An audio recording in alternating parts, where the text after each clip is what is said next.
To find out more about the 13th Amendment to the Constitution and its relevance to the present day in Sri Lanka, Tarika spoke to Dr. Jayampathy Wickramaratne, the Senior Advisor to the Ministry of Constitutional Affairs and National Integration. With the war reportedly in its final stages, the need for a political solution to the conflict is becoming increasingly apparent. The APRC has suggested the full implementation of the 13th Amendment as this political solution.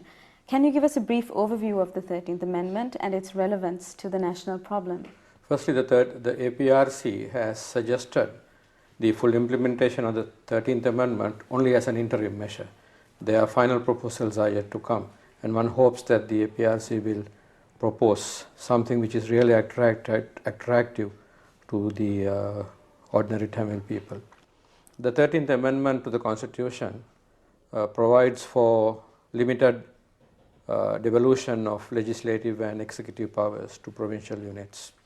But the centre retains certain powers to override the provinces, and it has been doing so, much to the disappointment of people who think who thought that the 13th Amendment would alleviate some of the problems that we have today. It is said that the minorities are not satisfied with the 13th Amendment alone to fulfill their aspirations. What more does the government need to do, in your opinion, to gain the confidence of the minorities? I think why the minorities are not happy is that the 13th Amendment, that in the implementation of the 13th Amendment, successive governments have showed that they do not have the political will. So I think in the absence of such a political will, it is best that we have a constitutional structure which provides for clear-cut division of powers between the centre and the provinces, so that the centre cannot use commas and full stops in the 13th Amendment or whatever the Constitution is. So if there is a clear-cut division of powers with, of course, safeguards against secession, I know so many people are worried that devolution may lead to secession. I must say that in no country has devolution led to secession, but there are fears. So the Constitution should have safeguards against secession, but also provide for clear-cut division of powers. And I think what is also important is to have a second chamber of parliament, so that the provinces are brought back to the centre. And in most countries where there is extensive devolution, there is a second chamber, so that the provinces come and share power at the centre as well. So the provinces do not drift away, so to say, with the power they have, but they are brought back to the centre and they share power in the centre. So there is an interlocking mechanism, devolution plus power sharing at the centre. And I think there is a proposal to have 2 vice presidents from the minorities. I don't like to use this word minority, but I mean numerically smaller groups, not with powers, but that is a recognition of the other communities, and also for the recognition of the various communities in some way. The majority report of the experts panel appointed by the President, to which I was a signatory, also proposed that the various communities be recognized as constituent peoples of Sri Lanka. So the people of Sri Lanka to be composed of constituent peoples of Sri Lanka. Nothing follows from it, but legally nothing follows from it. But it is a recognition of the various communities and their cultural identities. The 13th Amendment has had continuous opposition from certain sections. Some of them are even within the government itself.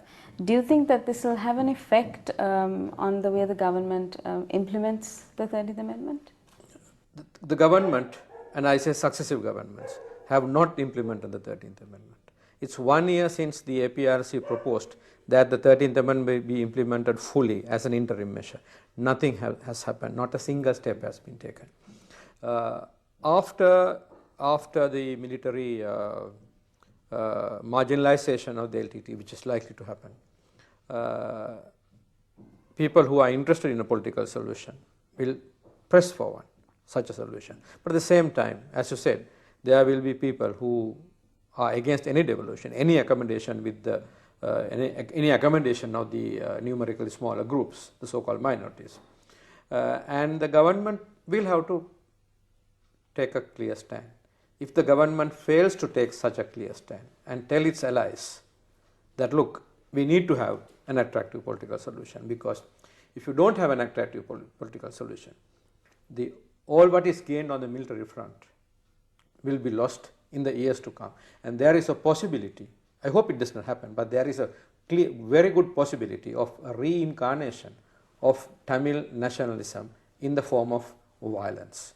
So to prevent that, there has to be an attractive political solution, so that there will be no reason for the Tamil people to follow any organization that stand for violence. In the future, do you think that this will happen, this attractive political solution?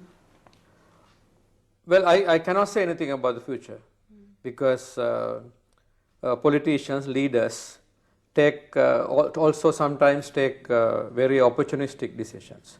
I hope the political leadership of the present political leadership takes a decision to fully implement the 13th Amendment and also to go beyond the 13th Amendment and tell its allies, as I said earlier. And if the allies continue to press the government against any accommodation of the other communities, then the government will have to take a decision, have a break, and go to the people, convince the people that we have to move forward, the country has to move forward, and that the people have to support the government in achieving a political solution to the ethnic crisis. If you have any comments about the program, please write to us at SriLankaToday@YaTV.net. Thank you for watching. Until next week, you take care.